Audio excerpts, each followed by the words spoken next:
With a Become the Banker strategy, we have shared with you how much money banks really take away from us in finance charges and interest. And we just finished sharing with you how the government takes away money on taxes with our investments because they're all taxable.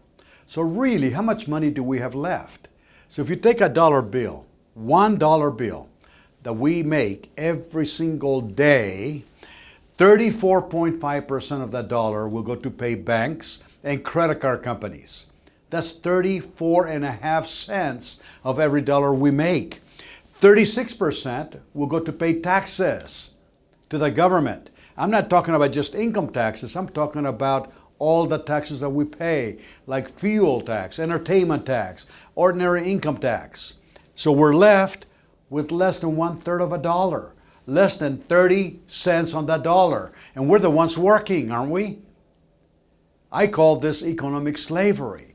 So what if there was a strategy that could help you reduce these two areas of that dollar bill? Remember I said reduce, not eliminate, because you cannot eliminate totally finance charges and you won't be able to eliminate totally taxes, but we can help you reduce them. So if there was such strategy that could help you reduce taxes and finance charges that you're losing, and instead of keeping 1/3 of a dollar, you may be able to keep 2/3. Would that help you? Please join us at the next video, and I want to thank you for watching this.